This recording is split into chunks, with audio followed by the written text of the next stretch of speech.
انہوں نے اپنی بیٹی جناب سارہ کا نکاح کر دیا. کچھ آگے بڑھے تو ایک ظالم بادشاہ سے ٹکرائے. اس نے ایک شہزادی ایک بادشاہ کی بیٹی قید کی ہوئی تھی, جناب ہاجرہ نام تھا. ان کو قید سے چھڑا کے ساتھ لائے. حضرت لوط علیہ السلام بھی ساتھ. یہ 4 لوگوں کا قافلہ چلا. فلسطین میں جا کے پڑاؤ ڈالا, گھر بار چھوڑا, تبلیغ شروع ہوئی. حضرت ابراہیم کے گھر میں 2 خواتین ہیں, ایک آپ کی بیوی ہیں, ایک حضرت ہاجرہ ہے. اولاد کوئی نہیں. بڑا میوہ ہے میٹھا. گھر وہی آباد ہوتا ہے جس میں بچے روتے ہیں. گھر ہوتا ہی وہ ہے جس میں بچوں کی چنچناہٹ ہوتی ہے, بھن بھناہٹ ہوتی ہے. حضرت ابراہیم نے ایک بچہ روتے ہوئے دیکھا تو آنکھوں میں آنسو آئے. کہنے لگے ربی حب لی من الصالحین, یا اللہ مجھے بھی نیک اولاد عطا کر دے. حضرت سارہ نے سن لیا. کہنے لگی ابراہیم شاید میرے بطن سے تو آپ کو نصیب نہیں, ہاجرہ سے نکاح کر لو. جناب ہاجرہ سے نکاح ہوا. اللہ تو بڑا بے نیاز ہے. رب کریم نے حضرت اسماعیل جیسا خوبصورت بیٹا عطا فرمایا.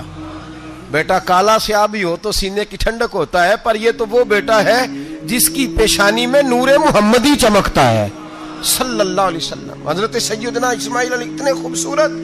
اب جس بیوی کے ہاں بیٹا تھا, بیٹھنا اٹھنا بھی زیادہ اس کے پاس, آنا جانا بھی اس کے پاس, توجہ ادھر ہو گئی.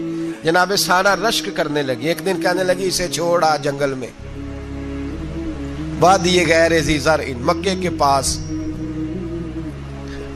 بھائی ایک بیٹا عالم دین بنا لو. کہنے لگا روٹی کہاں سے کھائے گا؟ تیرے 5 بیٹے ہیں, کو حافظ قرآن بنا, کہتے روٹی کہاں سے کھائے گا؟ وہ بچہ بھی کہتا ہے میں کہاں سے کھاؤں گا. حضرت ابراہیم علیہ السلام تو چند مہینے کا بچہ چھوڑ آئے, تو کہاں سے روٹی کھائی حضرت اسماعیل نے؟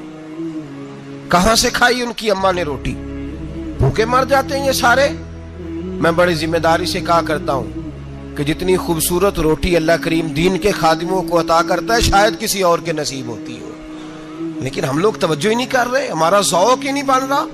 ہم یہ محنت ہی نہیں کر رہے کہ قوم کو مستند علماء کی ضرورت ہے. علاقوں کے علاقے خالی ہیں, ادھر ہمارا مزاج ہی نہیں بن رہا, توجہ ہی نہیں دین کی خاطر. اور پھر چلے بچے تو بعد کی بات ہے نا, جو ابھی خود جوان ہے وہ بھی تو یہ دعا. ایک صاحب مجھے کہنے لگے میں دعا مانگ رہا ہوں اللہ مجھے بیٹا دے تو میں اسے دین پہ لگاؤں گا. تو میں نے کہا آپ بھی بوڑھے نہیں ہوئے, آپ خود ہی لگ جائیں.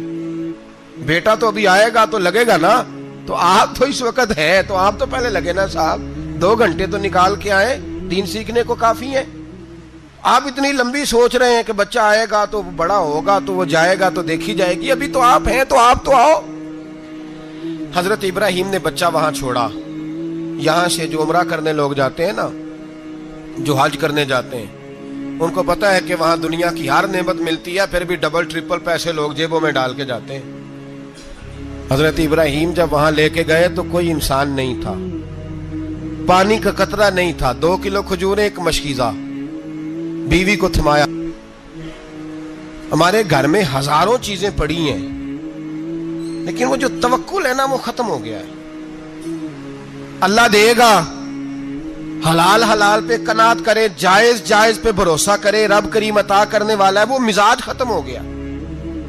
حضرت سیدنا ابراہیم علیہ السلام 2 کلو کھجوریں, ایک مشکیزہ پانی کا دے کر کے, اور وہاں بٹھایا آپ نے اپنے بچے کو اور اپنی زوجہ جناب ہاجرہ کو, اور بٹھا کر کے یہ واپس پلٹنے لگے. تو حضرت ہاجرہ سلام اللہ علیہ نے آواز دی, کہا ابراہیم کس کے سہارے پہ چھوڑ کے جا رہے ہیں؟ جہاں آب زمزم کا کنواں ہے نا, جو لوگ گئے ہیں انہوں نے صفا مروہ کی صحیح کی ہے, صفا مروہ سے باہر نکلے نا, سرکار کی ولادت کا مقام ہے, اس جگہ پہ آب زمزم کا کنواں تھا. وہاں حضرت سیدنا ہاجرہ کو بٹھایا. کوئی چیز نہیں, کوئی درخت نہیں, کوئی کھیت نہیں, کوئی پانی نہیں, کوئی کنواں نہیں. وہاں بٹھایا اور بٹھا کر کے نکلنے لگے تو جناب ہاجرہ فرمانے لگی ابراہیم کس کے سہارے پہ چھوڑ کے جا رہے ہو؟ کہنے لگے اللہ کے سہارے پہ. تو پاک باز بی بی نے ایک لفظ پوچھا, کہا ابراہیم یہ میرے رب کا حکم ہے؟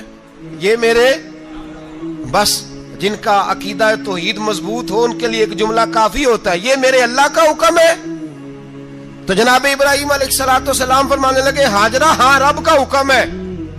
جب یہ لفظ کہے تو چاہیے تھا نا حضرت ابراہیم تسلی دیتے, تو بی بی صاحبہ تسلی دینے لگی. عرض کرنے لگی ابراہیم اگر اللہ کا حکم ہے تو پھر آپ ہماری فکر نہ کرنا. اگر یہ رب کا حکم ہے تو پھر ہماری فکر نہ کرنا. جس رب نے ہمیں یہاں تک پہنچایا ہے وہ ہمیں کبھی بھی ضائع نہیں فرمائے گا. پھر فکر نہ کرنا. حضرت ابراہیم آ گئے, بات آپ نے سنی ہوئی ہے, اشارہ کرنا مقصود ہے. 13 سال میں چلے مان بھی لیا جائے بعض روایات کی روشنی میں کہ آتے جاتے بھی رہے, لیکن مکمل دیکھ بھال اپنے بچے کی پرورش میں پورا حضرت ابراہیم علیہ السلام کا کردار, سارا کردار ماں کا تھا. میں جب خواتین کے بارے میں کوئی بات کرتا ہوں تو میں آپ کو اکثر کہتا ہوں کہ یہ صرف بیوی کے لیے حکم نہیں ہوتا, یہ ٹریننگ بیٹی کو دینی ہے اور بہن کو دینی ہے. یہ تربیت کریں اپنے گھر میں. میں تجربے کی روشنی میں یہ بات عرض کیا کرتا ہوں کہ بھائی بچے باپ کے فرما بردار اس وقت ہوتے ہیں جب اماں انہیں باپ کا فرما بردار کرتی ہے, اور بچے باپ کے نافرمان بھی تب ہوتے ہیں جب اماں انہیں باپ کا.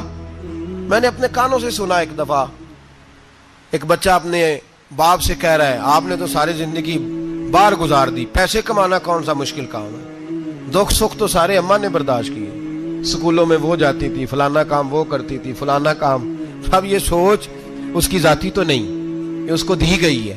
اور اگر اس کو یہ سوچ دے دی جائے کہ اماں کہے کہ میں تو اپنوں میں رہی ساری زندگی, میں نے تو اپنوں میں وقت گزارا, اور تیرا باپ تو کئی دفعہ جنازے بھی نہیں پڑھ سکا, نے تو ماں باپ ایسے دفن کر دیے, وہ اگر یہ سوچ فراہم کرے تو پھر بچہ باپ کا فرما بردار ہوتا ہے. اور یہ والی روایتیں ہم بیوی کو سناتے ہیں, حالانکہ کس کو سنانی چاہیے بولیے؟ بہن اور بیٹی کو. بہن اور بیٹی کو سنائیں یہ باتیں, ان کو سمجھائیں تاکہ آگے جا کے وہ جو گھر ترتیب دیں وہ گھر بڑا عمدہ اور نکھرا ہوا ہو. حضرت سیدنا ابراہیم 13 سال کے بعد آئے, چونکہ گھر میں اللہ تبارک و تعالیٰ کی دوستی کا چرچا تھا, اللہ تبارک و تعالیٰ کی محبوبیت کا غلبہ تھا. 13 سال کے بعد فلما بالغ معہ سعیا, بیٹا جب اتنا بڑا ہوا کہ سال چلنے لگا تو حضرت ابراہیم نے اپنے بیٹے کو بلا کے کہا بیٹا مجھے خواب آئی ہے, میں تجھے ذبح کر رہا ہوں, تیری کیا رضا ہے؟ تو حضرت اسماعیل کہنے لگے یا ابت افعل ما تؤمر, ابا جی اللہ جیسے حکم دیتا ہے میرے ساتھ ویسے ہی کریں, جیسے اللہ حکم دیتا ہے ویسے ہی بولیے ویسے ہی کریں. حضرت حاجرہ کو کہا کہ ایک دوست نے دعوت کی ہے تو وہاں جا رہے ہیں, بی بی مطمئن ہے, تفصیلات کی ضرورت نہیں, ختم بات, اعتبار ہے, مطمئن ہو گئی. شیطان پیچھے سے آیا اماں کے پاس, ذرا تھوڑی دیر کے لیے تصور جمائیے, یہاں تو پڑوسن آ کے کوئی بات بتا دیتی ہے خاوند کے بارے میں تو کئی مہینے جھگڑا جاری رہتا ہے, پڑوسن محلے دار. شیطان نے آ کے بتایا لفظ کیا ہے, کہا حضرہ تمہیں پتا ہے کہاں جا رہے, کہا دوست کی دعوت میں. تو کہنے لگے دوست کون ہے؟ رب کریم, اور ابراہیم کا خیال ہے کہ اس رب نے مجھے حکم دیا ہے کہ میں ذبح کروں. تو حضرت حاجرہ کہنے لگی کبھی باپ بھی بیٹا ذبح کرتے ہیں؟ شیطان کہنے لگا ان کا خیال ہے کہ ان کے رب نے حکم دیا ہے.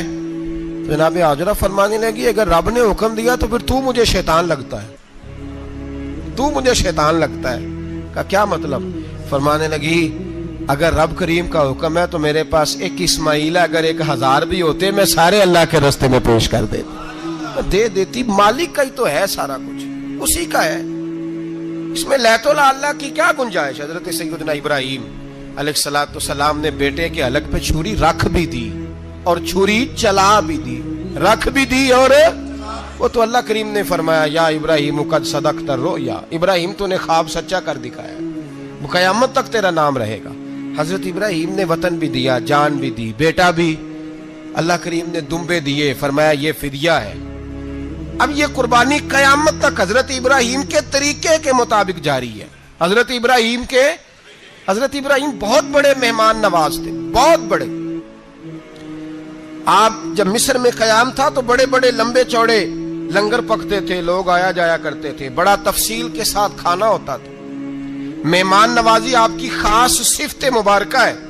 ہمارے ہاں بھی مہمان نوازی ہوتی ہے امیروں کی, بلکہ اب تو مہمان نوازی اس طرح کی ہے کہ کل تیری میرے پاس دعوت ہے اور پرسوں میری تیرے پاس ہے. وہی امیروں میں وہ چکر رہتا ہے, پارٹیاں دوست ایک دوسرے کو ڈالتے ہیں, تیری طرف پارٹی تیری طرف. اور اسی انداز میں اب یہ عید آئے گی نا, ٹکا پارٹیاں ہوں گی جگہ جگہ, اور لوگ سوال پوچھنے لگے ابھی سے, کہتے ہیں قربانی کا کتنا گوشت گھر رکھنا جائز ہے, قربانی کا کتنا گوشت گھر رکھنا جائز ہے؟ سارا ہی جی. اس لیے فریزر لے لے, فریج سے نہیں کام چلے گا. سارا ہی جہاز گھر رکھنا سارا ہی جائز ہے، رکھ لیں۔ او خدا کے بندے، قربانی وہ بندہ دیتا ہے جو سارا سال ہی گوشت کھاتا ہے، صحیح کہہ رہا ہوں؟ قربانی صاحب نصاب صاحب استطاعت بندہ دیتا ہے نا، تو وہ سارا سال ہی گوشت، تو سارا گھر میں رکھنا بھی جائز ہے، لیکن سارا دے دینا بھی۔ تو جو آ رہی ہے اس پہ کیوں توجہ کرتے ہو؟ جو دوسرا جائز ہے اس پہ کیوں نہیں عمل کرتے؟ سارا تقسیم کر دیں، بات ختم ہوئی۔ یقین کریں، محرم میں جا کے دوست ٹیلی فون کر کے سوال پوچھتے ہیں، کہتے ہیں صاحب سنا ہے قربانی کا گوشت محرم میں کھانا جائز نہیں۔ میں کہ نہیں، ربیع الاول چ بھی جائز جے، رجب رمضان تک کھاؤ، کوئی بندہ نہیں منع کرتا، اس لیے کہ کسی کو دینا تو پسند ہی نہیں، یا پھر اس میں سے جو خاص خاص چیزیں ہیں وہ اپنی فریج میں، اور باقی جو ہے وہ دوسروں کے لیے۔ یہ کیا طریقہ ہے ہمارا؟ اور اسی پہ عمل ہے۔ اللہ تبارک و تعالی ہمیں سمجھنے کی توفیق عطا فرمائے۔ حضرت ابراہیم بہت بڑے مہمان نواز تھے، صرف قربانی نہیں دیتے تھے، سارا سال بہت سارا لنگر، بہت سارا کھانا پینا، بہت ساری چیزیں جاری رہتی تھی۔ اور جتنے غریب لوگ تھے فلسطین کے، ان کو پتا تھا کہ حضرت ابراہیم علیہ السلام کا لنگر جاری ہے فلسطین میں جب آپ کا قیام تھا۔ ایک دفعہ ڈھیروں مہمان آ گئے اور کھانے کو کوئی چیز نہیں۔ حضرت سارہ اور جناب ہاجرہ دونوں اس وقت موجود تھیں۔ وہ کہنے لگی ابراہیم بہت سارے مہمان آ گئے تو کیا کریں؟ جناب سارہ کہنے لگی کس طرح کر کے ان کی مہمان نوازی کرنی؟ اور حالات یہ ہیں کہ قحط پڑا ہوا ہے فلسطین میں، مصر میں، دور دراز علاقوں میں۔ تو حضرت ابراہیم کہنے لگے یہ اللہ کے مہمان ہیں اور ہمیں رب کریم کا بندہ سمجھ کے آ گئے، اللہ ہی بندوبست کرے گا۔ فرمانے لگے میرا مصر میں ایک دوست ہے، وہ قحط کے دنوں میں غلہ جمع کر لیتا ہے، میں اس کی طرف پیغام بھیجتا ہوں، مجھے امید ہے وہاں سے غلہ ملے گا۔ 2-3-5 اونٹ والے غلام بلائے اور ان کو کہا کہ جاؤ غلہ لے آؤ مصر کے دوست سے۔ وہ لوگ کہتے ہیں ہم غلہ لینے گئے، وہاں جب پہنچے تو حضرت ابراہیم خلیل اللہ علیہ السلام کا پیغام دیا تو آپ کا وہ دوست کہنے لگا غلہ تو بے شمار تھا، مجھے خبر نہیں تھی کہ حضرت ابراہیم کا پیغام آئے گا، تو میں تو سارا تقسیم کر چکا ہوں، لوگ لے گئے، اب تو کوئی شے نہیں۔ اب وہ خالی آ گئے، 5 کے 5 اونٹ۔ جب خالی آئے تو حضرت ابراہیم کی حویلی کی دیواریں چھوٹی چھوٹی تھیں، ان غلاموں میں سے، خادموں میں سے، آپ کے ان چاہنے والوں میں سے ایک کہنے لگا یار وہ غریب تو انتظار کر رہے ہوں گے کہ غلہ لینے گئے ہیں، ہمیں روٹی ملے گی۔ چھوٹی چھوٹی دیواریں ہیں، وہ جب دیکھیں گے نا خالی آ گئے تو انہیں تکلیف ہوگی، اس طرح کرو بوریوں میں ریت بھر لیتے ہیں، ریت بھر کے لے جاتے ہیں، بعد میں اندر رکھ کے انہیں سمجھا بہلا لیں گے یا حضرت ابراہیم کو بتائیں گے، وہ خود ہی ان لوگوں کی دلجوئی فرمائیں گے۔ اب غلہ کی جگہ ریت بھر کے اونٹوں پہ رکھ کے لائی گئی، لا کے بوریاں جب رکھ دی گئیں، حضرت ابراہیم علیہ السلام دوپہر کے وقت آرام فرما رہے تھے، بی بی سارہ اٹھی، کہتی ہیں جب میں نے دیکھا نا کہ بوریاں پہنچ گئی ہیں تو گئی، غلام کو ساتھ لیا اور اس کو جب کھولا نا تو کہتی اتنی حسین گندم میں نے پہلے کبھی دیکھی نہیں تھی، اتنا پیارا دانا میں نے کبھی ملاحظہ ہی نہیں کیا تھا۔ فرماتی ہیں جب اس کو پیس کر چکی میں روٹیاں پکائیں تو خوشبو دور دور تک پھیل گئی، اعلیٰ غذا بنی، بڑے بڑے کھانے بیویوں نے مل کے پکائے، چن دیے گئے، حضرت ابراہیم اٹھے تو لوگ کھانا کھا رہے ہیں، سجدہ شکر ادا کیا، اور جب سجدے میں گئے تو وحی آنے لگی، پھر رونے لگے۔ جب پلٹ کر باہر تشریف لائے تو جناب سارہ کہنے لگی ابراہیم تمہارا مصری یار بڑا اچھا ہے، اس نے اتنی اعلیٰ گندم بھیجی ہے کہ اتنی تو میں نے پیاری گندم کبھی دیکھی نہیں۔ جناب ابراہیم مسکرائے، فرمانے لگی سارہ یہ مصری یار نے نہیں بھیجی، یہ میرے عرشی یار نے بھیجی ہے، یہ میرے عرشی یار نے بھیجی ہے۔ بھائی مہمان نوازی مزاج تھا، ہاتھ لٹا دینا مزاج تھا، دوسروں کی اشک شوئی مزاج تھا۔ حضرت ابراہیم علیہ السلام کا طریقہ ہے قربانی، حضور نے ان کا طریقہ بیان کیا۔ اگر سال کے بعد قربانی دینا ان کا طریقہ ہے تو سارا سال غریبوں کو روٹی دینا بھی حضرت ابراہیم کا طریقہ ہے، سارا سال غریب کی نوکری کرنا یہ بھی حضرت ابراہیم کا طریقہ ہے، بھوکے کو کھانا کھلانا یہ بھی۔ میرے مصطفیٰ کریم سید عالم صلی اللہ علیہ وسلم سے صحابہ نے پوچھا حضور بہترین مسلمان کون ہے؟ بہترین مسلمان تو حضور نے فرمایا جو سلام لینے میں پہل کرے اور غریب کو روٹی کھلانے میں سب سے اچھا ہو، وہ بہترین مسلمان ہے، زبردست مسلمان۔ ہمارے ہاں دعوتیں ہوتی ہیں تو امیروں کی، افطاریاں ہیں تو امیروں کی، اور میرے مصطفیٰ کریم علیہ السلام نے فرمایا بدترین دعوت ہے جس میں امیر بلائے جائیں غریب نہ بلائے جائیں، وہ بدترین دعوت۔ حضرت ابراہیم کا طریقہ رہا ساری زندگی مہمان نوازی. اور دوسرا ان کا مزاج تھا, اللہ سے پیار ہو گیا تھا نا. جب رب کریم سے محبت ہوتی ہے نا اور محبت کا احساس ہوتا ہے دل میں, پھر سجدے لمبے ہوتے ہیں. عام آدمی تو نماز بھی نہیں پڑھ سکتا, جسے خدا سے محبت ہوتی ہے وہ تہجد بھی نہیں چھوڑ سکتا. وہ یہ محبت کی بات ہے نا, جس کو پیار ہوتا ہے اس کی تہجد بھی ہے, اس کی اشراق بھی ہے, چاشت بھی ہے, اس کے عمرے بھی ہیں, اس کے حج بھی ہیں, اس کے بار بار کعبۃ اللہ کے دیدار بھی ہیں. یہ محبت الہی ہے, جوش مارتی. ان لوگ سجدہ کرتے ہیں تو اٹھتے ہی نہیں, اللہ کے بندوں سے پیار کرتے ہیں اللہ کی. حضرت ابراہیم کو رب کریم سے اتنی محبت تھی, اتنا پیار تھا کہ وہ آپ کی زندگی کے ہر پہلو سے چھلکتا تھا. ایک وقت ایسا آیا کہ اللہ تعالیٰ نے حضرت ابراہیم کو بہت زیادہ مال عطا فرمایا. اتنے اونٹ گنے نہیں جاتے, گائیں اتنی زیادہ کہ شمار نہیں ہوتی, بکرے بکریاں اتنی زیادہ کہ شمار, بہت زیادہ مال اللہ نے عطا فرمایا. اور ابھی کچھ عرصہ پہلے آپ پیچھے جائیں نا تو جو لفظ مال تھا وہ روپے پہ تو بولا ہی نہیں جاتا تھا, وہ جانوروں پہ بولا جاتا تھا. بہت زیادہ مال اللہ نے دیا, بکریاں, گائیں, اونٹ, بیل, بڑا کچھ. تو رب کریم نے فرشتوں سے فرمایا کہ واتخذ اللہ ابراہیم خلیلا, ابراہیم میرا دوست ہے. تو فرشتے کہنے لگے یا اللہ جسے اتنا کچھ دیا جائے اس نے دوست تو بننا ہی ہوتا ہے, تو نوازا ہی پڑا ہے, اتنا مال, اتنے کھیت کھلیان, اتنا کچھ. اللہ کریم نے فرمایا جاؤ آزمائش کر لو, امتحان لے لو. فرشتہ امتحان لینے پہنچ گیا. حضرت ابراہیم کے جانور چر رہے ہیں چراگاہ میں, حضرت ابراہیم بھی ہیں, غلام بھی ہیں, بہت بڑا ریوڑ ہے. آپ تشریف فرمائیں. ایک فرشتہ آیا تو کھیت میں چھپ کے بیٹھ گیا اور بلند آواز سے کہنے لگا سبحان اللہ والحمد للہ ولا الہ الا اللہ واللہ. یہ تسبیح بڑی پسند ہے, محبوب نے ان کی فضیلت بیان کی. اب وہ حضرت سیدنا ابراہیم علیہ السلام کھڑے تھے تو وہ کھیت میں بیٹھ کے تسبیح پڑھنے لگا سبحان اللہ والحمد للہ ولا الہ الا اللہ. حضرت ابراہیم کہنے لگے یہ میرے رب کا نام کون لے رہا ہے, بڑی اس کی میٹھی آواز ہے, بڑی کون ہے. ڈھونڈنے لگے, گھومتے گھومتے اس کے پاس چلے گئے, فرشتہ انسانی شکل میں. تو میرے رب کا ذکر کر رہا تھا؟ اس نے کہا میں ہی کر رہا تھا. فرمانے لگے یار ایک دفعہ پھر نہیں کرتا. تو کہنے لگا ابراہیم پہلے تو میں اپنی مرضی سے کر رہا تھا, تو کہتا ہے تو پیسے لگیں گے, پیسے ہیں تو کر دیتا ہوں. حضرت ابراہیم کہنے لگے بول تو کیا لے گا, میرے اللہ کا ذکر سنانے کا کیا لے گا. کہنے لگا جتنی بکریاں آپ چرا رہے ہیں ساری دے دے تو میں اللہ کا ذکر سنا دیتا ہوں. اور آپ نے فرمایا بس جا تیری ساری ہوئی, میرے رب کا ذکر سنا. اور پھر شروع ہو گیا سبحان اللہ الحمد للہ ولا الہ الا اللہ واللہ اکبر. حضرت ابراہیم علیہ السلام کیف میں, یار پھر ذرا سنا, نہ علما وچ پھسا سانو, تو یار دی گل سنا سانو, ذرا دوبارہ سنا. پھر سنایا, ایک دفعہ پھر کہا. فرشتہ کہنے لگا بس جی آپ کے پیسے پورے ہو گئے. حضرت ابراہیم کہنے لگے چل ایک دفعہ اور سنا. کہنے لگا پیسے لگیں گے. تو کیا لے گا؟ کہنے لگا گائیں بھینسیں ساری میری. فرمایا بس یار اتنی قیمت, تو سنا صحیح, سارا کچھ ہی تیرا. پھر شروع ہو گیا سبحان اللہ والحمد للہ ولا الہ الا اللہ واللہ اکبر. گائیں دے دیں, بھینسیں دے دیں, وہ ذکر سناتا ہے. حضرت ابراہیم کبھی مچلتے ہیں, کبھی روتے ہیں, کبھی آہیں بھرتے ہیں. تو میرے رب کا نام لے رہا ہے, ذرا پھر سے لے. کیف جاری ہے. کہنے لگا بس بھائی. حضرت ابراہیم فرمانے لگے تو اور لے لے جو لینا ہے, مجھے ذکر سنا. اس نے کہا ابراہیم بکریاں میں لے چکا, گائے بھینسیں میں لے چکا, اونٹ رہ گئے, سارے لے لوں گا پھر ذکر سناؤں گا. فرمایا جا تیرا ہوا تو ذکر سناتا رہ, میں دیتا ہوں. دے دیا, کچھ دیر ذکر کیا تو اب خاموش ہو گیا.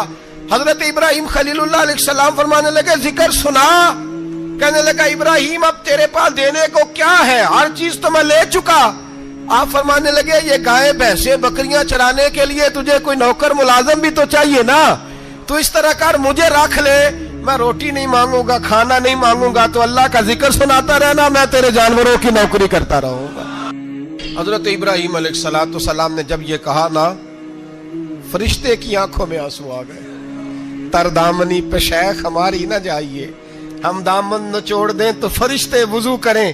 فرشتہ رو پڑا اور کہنے لگا ابراہیم مجھے سینے سے لگاؤ, آپ واقعی اس قابل ہیں کہ اللہ آپ کو اپنا دوست بنائے, واقعی اس قابل ہے کہ رب آپ کو اپنا. حضرت ابراہیم علیہ السلام کا خدا سے محبت کرنے کا نرالا انداز. اور میرے بھائی یہی محبت انہیں میرے مصطفیٰ سے بھی تھی۔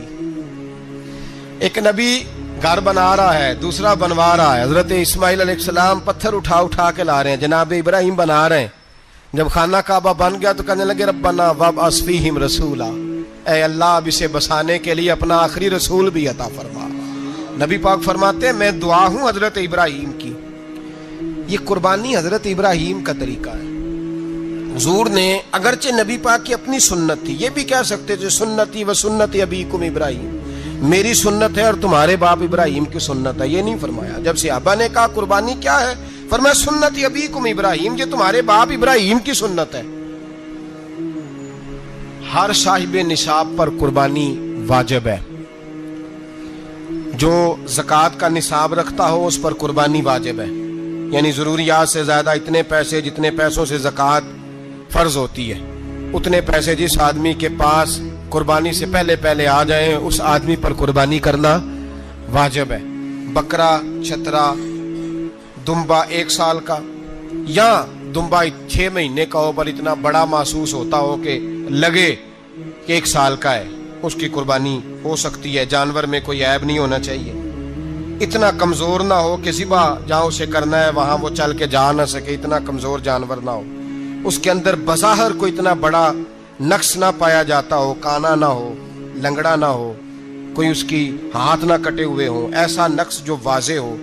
بکرا 1 سال کا، گائیں اور بھینس یہ 2 سال کی، اونٹ 5 سال کا۔ اب اس میں یہ ہے کہ ہمارے بہت سارے دوست چونکہ ہم دیہاتی لوگ ہیں تو پوچھتے ہیں کہ دوندا نہیں ہے تو چوگا نہیں ہے، تو یہ ہماری پنجابی کی اصطلاحات ہیں، پنجابی کی۔ شریعت اسلامیہ نے سال بتائے ہیں، یہ تو ہم نے اپنی آسانی کے لیے، یا دیہاتوں میں جو ماحول تھا اس طرح کا جانور لیں، خوبصورت جانور لیں۔ جو نصاب ہے وہ بھی میں نے آپ کو بتایا، لیکن ایک اور پہلو بھی ہے۔ نبی پاک صلی اللہ علیہ وسلم پہ زکوٰۃ کبھی فرض نہیں ہوئی، کبھی حضور پہ زکوٰۃ فرض نہیں ہوئی۔ نبی پاک صلی اللہ علیہ وسلم کے پاس اتنا سرمایہ کبھی اکٹھا ہوا ہی نہیں کہ زکوٰۃ فرض ہو، لیکن نبی پاک کے صحابہ فرماتے ہیں کہ مدینے کے 10 سالوں میں اللہ کے رسول نے ہر سال قربانی فرمائی ہے، ہر سال قربانی دی۔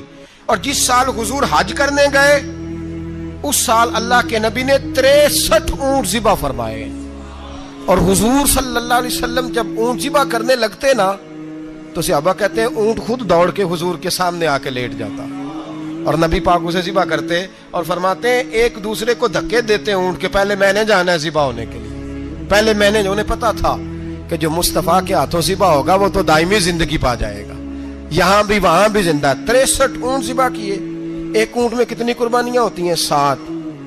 اب 63 کو 7 سے ضرب دو گے تو کتنی بنے گی؟ اور پھر نبی پاک صلی اللہ علیہ وسلم نے 10 سال مدینہ منورہ میں قربانی دی، ہر سال۔ اب وہ 63 اونٹ، ایک اونٹ میں 7 قربانیاں، ہر سال یہاں قربانی۔ اور مولا علی شیر خدا فرماتے ہیں نبی پاک 2 قربانیاں دیتے۔ میں نے کہا حضور 2 جانور ذبح کر رہے ہیں آپ، تو حضور نے فرمایا ایک میری طرف سے، ایک میری امت کی طرف سے، غریبوں کی طرف سے۔ اور حضرت علی کو حضور نے وصیت فرمائی تو 2 دیا کرے گا۔ یا رسول اللہ صلی اللہ علیہ وسلم میں غلام ہوں، خادم ہوں۔ حضور نے فرمایا علی ایک تو نے اپنی دینی ہے، ایک میری طرف سے دینی ہے۔ 2 قربانیاں۔ مولا علی نے بھی ساری زندگی 2 قربانیاں دی۔ حضرت علی بھی مال کے نصاب نہیں تھے، اپنا مکان ہی نہیں تھا، کوئی کاروبار نہیں تھا، کئی دن فاقے رہتے تھے، پر قربانیاں کتنی دیتے تھے؟ 2۔ ہمارے پاس ویسے اگر سسرال میں، میکے میں، کزنوں میں کچھ شادی ہو جائے تو 50-60 ہزار کا خرچہ برابر ہے، وہ پکا ہے۔ اور قربانی کی باری غریب ہو گئے، سارے غریب ہو گئے، کہتے نہیں یہاں مشکل ہے۔ او خدا کے بندے، اللہ کے ساتھ تجارت کر، اس کے رستے میں 1 دے گا، رب تجھے 70 گنا اضافہ کے ساتھ عطا فرمائے گا۔ قربانی مال کے نصاب پہ ہے۔ کوشش کیا کریں کہ اللہ کے رستے میں جب دینا ہو پھر لیت اللہ سے بچیں، خوبصورت جانور لائیں۔ جن کو اللہ نے توفیق دی ہے ان کے لیے نصیحت ہے، جن کو اللہ نے توفیق دی۔ میں نے اپنے حضرت صاحب کو دیکھا ہے، وہ کہتے تھے کئی جانور اللہ نے بڑا نوازا ہے، کہتے ایک میرا ہے، ایک میرے ماں کا، ایک میرے باپ کا ہے، ایک میرے فلاں استاد صاحب کا، ایک میرے پیر صاحب کا ہے۔ یہ جانور غوث اعظم جیلانی کا نام کا دے رہا ہوں۔ اور پھر ایک بڑا خوبصورت جانور بندھا ہوتا اور حضرت خود ان کو چارہ ڈال رہے ہوتے، تو حضور یہ کیا ہے؟ فرمانے لگے یہ میں رسول اللہ کے نام پہ قربان کروں گا، یہ نبی پاک کے نام پر قربان کیا جائے گا۔ جن کو اللہ نے حیثیت دی ہے، وہ کوشش کریں اپنے محبوب کی طرف سے بھی قربانی کریں، نبی پاک کے نام کی قربانی دے، خوبصورت سا جانور پیارا، پھر اس کی خدمت ہو، پھر اس کی قربانی دی جائے، اور نبی پاک کے نام پر قربانی دی جائے۔ حضور نے خود وصیت فرمائی حضرت ابو بکر صدیق کو، قربانی بڑا حسین عمل ہے، اور میرے نبی پاک صلی اللہ علیہ وسلم نے ناراضگی بھی فرمائی، ذرا خوگر حمد سے تھوڑا سا گلا بھی سن لے۔ میرے حبیب نے فرمایا جو طاقت کے باوجود قربانی نہ کرے وہ ہماری عیدگاہ میں عید کی نماز پڑھنے نہ آئے، وہ نہ آئے۔ اور یا رسول اللہ جو کرے گا، فرمایا قربانی کے جانور کا خون کا قطرہ بعد میں زمین پہ گرے گا، اللہ اس کے سارے گناہ پہلے معاف فرما دے گا، اللہ اس کے سارے گناہوں کو بخشے گا۔ قربانی کریں، خوبصورت انداز میں کریں، اللہ کی رضا کے لیے۔ بزرگوں نے لکھا ہے 3 حصے کرو گوشت کے، ایک گھر میں رکھو، ایک رشتہ داروں میں بانٹو، پڑوسیوں میں بانٹو، اور تیسرا فقط غریبوں کو دو۔ لیکن میں اکثر یہ سوچتا ہوں کہ ہمارے ہاں قربانی کرتا ہی وہ ہے جن کے گھر میں ہر جمعرات کو چھوٹا گوشت پکتا ہے، اور جن کے گھر میں ہفتے میں 3 دفعہ مرغی کا گوشت پکتا ہے، وہی تو قربانی دینے کے قابل ہوتے ہیں۔ تو وہ بھی اگر قربانی کے بکرے میں سے بھی تیسرا رکھنا چاہیں تو اجازت تو ہے، میں نے کہا سارا رکھنے کی بھی اجازت ہے، لیکن اگر آپ مہربانی کریں، کوشش کریں کہ یار ہم تو سارا سال ہی کھاتے ہیں، اور ہمارے یہاں جو گوشت تقسیم ہوتا ہے نا وہ بھی باری لگی ہوئی ہے، ادھر سے پلیٹ آئی تھی گوشت کی تو ادھر سے بھر کے چلی گئی، بھئی اس نے کی ہے، اس کو بار بار گوشت دینے کا کیا مطلب ہے؟ آپ یہ دیکھیں عزیزوں میں، رشتہ داروں میں، اور میں اگر تھوڑا سا آپ کی توجہ کرانے میں کامیاب ہو جاؤں تو سفید پوش لوگوں کو دیکھیں، کچھ سفید پوش ہیں، سفید پوش جن کے اوپر قرضے ہیں، بیماریوں نے جکڑ لیا ہے، گھر میں بڑے بڑے سخت مریض آ گئے ہیں، سفید پوش پہلے دیا کرتے تھے۔ آپ ان سے پوچھتے ہیں صاحب قربانی، تو بات کو ٹالتے ہیں، وہ کہتے ہیں سوچ رہا ہوں کوئی حصہ ڈال جائے، پردہ پوشی کرتے ہیں، کہتے ہیں کہیں حصہ رکھا ہوا ہے، پردہ پوش۔ اکثر وہ لوگ قربانی نہیں دے پاتے، اکثر دیا کرتے تھے اب نہیں دے پا رہے، کیوں؟ اس لیے کہ مشکلات ایسی آ گئیں۔ ان لوگوں کا خیال کریں، ان کے گھروں تک گوشت پہنچا کے آئیں، ان پر توجہ کریں۔ وہ سفید پوش آدمی کبھی ذکر نہیں کرے گا، کچھ تو ایسے ہیں جو خود پہنچ جاتے ہیں کہ ہمیں گوشت دیا جائے، لیکن کچھ سفید پوش ہیں لا یسألون الناس الحافا، اللہ فرماتے ہیں کچھ لوگ لپٹ لپٹ کے سوال نہیں کرتے، سفید پوشی کا بھرم رکھتے ہیں، کا مزاج نہیں۔ ان کی طرف دیکھیں، اپنے رشتہ داروں کو دیکھیں، خاص کر ان رشتہ داروں کو دیکھیں جن کا آپ کو پتہ ہے کہ غریب ہیں، مجبور ہیں، ان کے گھروں میں گوشت بھیجیں۔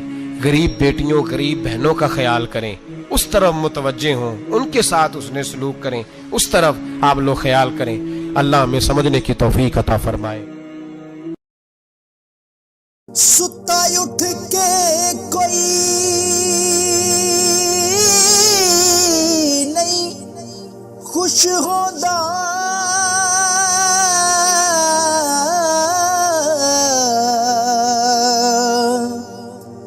بڑے ستے جگا کے میں ویکھیا